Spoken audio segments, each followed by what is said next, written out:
வணக்கங்க. அதான் கடவுள், நம்மளை படைத்த கடவுள் இறைவன் இருக்கிறார் உலகத்தில். அதுக்கப்புறம் இந்த காற்று கருப்பு, இந்த பேய் பிசாசுன்னு சொல்கிறாங்கல்லங்க, அதில் இருக்குது. பேய் இருக்குது, இல்லைன்னு சொல்ல வரல, இருக்குது. அது எப்படி இருக்குதுன்னாங்க, அந்த பேயினோட ராசி, அந்த பேய் செத்து போச்சு இல்லைங்க, அதை அங்கே ஹவுஸ்ஃபுல்லாக இருக்கிறனால ஆயுஸ் முடியாமையோ இல்லை ஹவுஸ்ஃபுல்லாக அங்கே மேலே இடம் இல்லாதனாலேயோ கொஞ்ச நாளைக்கு இங்கே சுற்றிட்டு இருக்கும். மரத்துக்கடியில் அங்கே இங்கேயெல்லாம் சுற்றிட்டு இருக்கும்.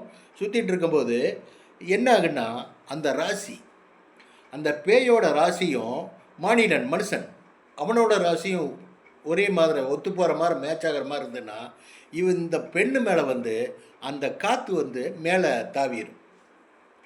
தாவும்போது என்ன ஆகுன்னா, அந்த பெண் அந்த பேய் என்னென்ன சேட்டை பண்ணிச்சோ, என்னென்ன வியாதியோ வந்ததோ அதெல்லாம் எஃபெக்ட் ஆகும்.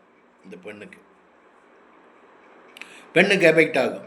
எஃபெக்ட் ஆகுனா எப்படி கண்டுபிடிக்கலான்னா, நீங்கள் சாப்பிடும்போது பாருங்கள், பேய் சாப்பிடும்போது, அந்த பெண்ணு சாப்பிடும்போது வீட்டில் எப்பவுமே இப்படி தானே சாப்பிட்ருக்கோம்.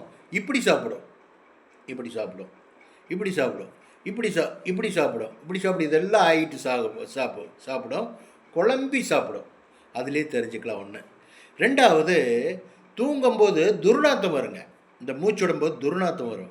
இதில் பேய் இருக்குதுன்னு கண்டுபிடிச்சிடலாம், பேய் காற்று இருக்குதுன்னு கண்டுபிடிச்சிடலாம். அதை விட்டு போட்டு நீங்கள் ட்ரீட்மெண்ட்டு, பிள்ளைக்கு உடம்பு சரியில்லை அப்படின்ட்டுலாம் நீங்கள் போகக்கூடாது. அப்புறம் பெட்டில் படுக்கும்போது மலர்ந்து படுத்துக்கும். அது கறி சாப்பிட்ற ஆளாக இருந்தோன்னா கறியெல்லாம் பயங்கரமாக கறி சாப்பிடும். சாப்பாடும் பண்டும் பிடிக்கும் செய்யும். அந்த உடம்பில் வியாதி, அவனுக்கு இங்கே காலெல்லாம் வலியாகுதுன்னா காலெல்லாம் வலியாகும் இந்த பெண்ணுக்கு நார்மலாக இருக்கும்போதே. அதே மாதிரி நீங்கள் பேய் இருக்குது இல்லைங்கிறத கண்டுபிடிக்கிறதுக்கு ஒன்றுமே இல்லை. ஒரு மாரியம்மன் கோயிலுக்கோ இல்லை ஒரு சிவன் கோயிலுக்கோ ஒரு முருகர் கோயிலுக்கோ கூட்டிகிட்டு போங்க. அந்த கோயிலில் போய் என்ட்ரன்ஸ் போனோடனே அந்த பேய் ஒதுங்கிடும், பொண்ணு நார்மலாகிடும். நார்மலான பொண்ணாகி நார்மலாக உங்கள்கிட்ட பேசும், பிடிக்கும், அன்பாக இருக்கும், பாசமாக இருக்கும், பற்றுதலாக இருக்கும். அந்த கோயில் விட்டு வர வரையிலும், கோயில் விட்டு அந்த கேட்டை தாண்டின உடனே அது டக்குன்னு மறுபடியும் ஜாயிண்ட் ஆகிரும். இப்படி தான் கண்டுபிடிக்கிறது. சரிங்களா? இப்படி கண்டுபிடிச்சா அதை பரிகாரம் பண்ணி ஓட்டி போடலான்னு சொல்ல வர்றேன். வச்சுட்டுங்களா? பை.